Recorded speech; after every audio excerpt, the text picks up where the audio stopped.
ನಮಸ್ಕಾರ.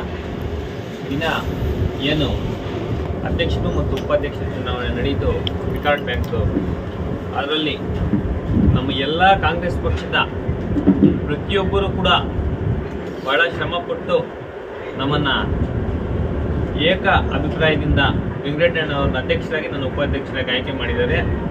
ಆ ಎಲ್ಲರಿಗೂ ಕೂಡ ಕೃತಜ್ಞತೆ ತಿಳಿಸ್ತಾ, ವಿಶೇಷವಾಗಿ ಇವತ್ತಿನ ಬೆಳಗ್ಗೆ ನಮ್ಮ ಕೋಲಾರ ಶಾಸಕರಾಗಿರ್ತಕ್ಕಂಥ ಕೊತ್ತೂರು ಮಂಜಣ್ಣವರು, ಅದೇ ರೀತಿ ನಮ್ಮ ಇಲ್ಲಿನ 2023 ಅಭ್ಯರ್ಥಿಯಾಗಿರ್ತಕ್ಕಂಥ ಆದಾರಣ್ಣವರು, ನಮ್ಮ ಬ್ಲಾಕ್ ಕಾಂಗ್ರೆಸ್ ಅಧ್ಯಕ್ಷ ನೀಲಕಂಠಣ್ಣವರು, ಶಿವಣ್ಣವರು, ನಮ್ಮ ಉತ್ತೂರು ಸಿಂಗಣ್ಣವರು, ರಾಜೇಂದ್ರ ಗೌಡರು, ನಮ್ಮ ವೆಂಕಟಣ್ಣವರು, ಹಲವಾರು ಎಲ್ಲ ಉಮಾಶಂಕರಣ್ಣವರು, ಎಲ್ಲ ನಾಯಕರು, ಯಾರು ಅನ್ಯತಾ ನಮ್ಮ ಗುಜ್ಜಳ್ಳಿ ಮಂಜಣ್ಣವರು, ಪೆದ್ದಪ್ಪಣ್ಣವರು, ಯಾರು ಅನ್ಯತಾ ಭಾವಿಸಬೇಡಿ. ಎಲ್ಲರ ಹೆಸರು ಕೂಡ ನನ್ನ ಮನಸ್ಸಲ್ಲಿ ಇದ್ದೇ ಇದೆ.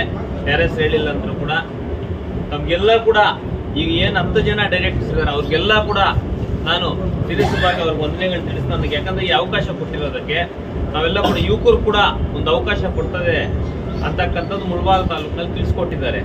ಯುವಕರು ಯಾವ ರೀತಿ ಕೆಲಸ ಮಾಡಿದ್ರೆ ಮುಂದಿನ ನಿಮ್ಗೆ ಕೂಡ ಅವಕಾಶ ಇರ್ತದೆ ಅಂತಕ್ಕಂಥದ್ದು ಅವ್ರ ಖುದ್ದಾಗಿ ನನಗೆ ಹೇಳಿ, ಯುವಕರಿಗೆ ಈ ಸಲ ಅವಕಾಶ ಕೊಡೋಣ, ಮುಂದಿನ ಯುವಕರೆಲ್ಲ ಕೂಡ ಹೆಚ್ಚಿಗೆ ರಾಜಕಾರಣದಲ್ಲಿ ಬರ್ತಾರೆ, ನಿಮ್ಮನ್ನೆಲ್ಲ ನೋಡಿ ಅಂತ ಹೇಳಿ ಬೆಳಗ್ಗೆ ಹೇಳಿ ನನ್ನ ಉಪಾಧ್ಯಕ್ಷರು ಮಾಡಿದ್ದಾರೆ. ಅವ್ರಿಗೆಲ್ಲ ಕೂಡ ಮತ್ತೊಮ್ಮೆ ಅನಂತ ಕೃತಜ್ಞತೆ ತಿಳಿಸ್ತಾ ನನ್ನ ಈ ಮಾತನ್ನು ಮುಗಿಸ್ತಾ ಇದ್ದೆ. ಜೈ ಹಿಂದ್, ಜೈ ಕರ್ನಾಟಕ.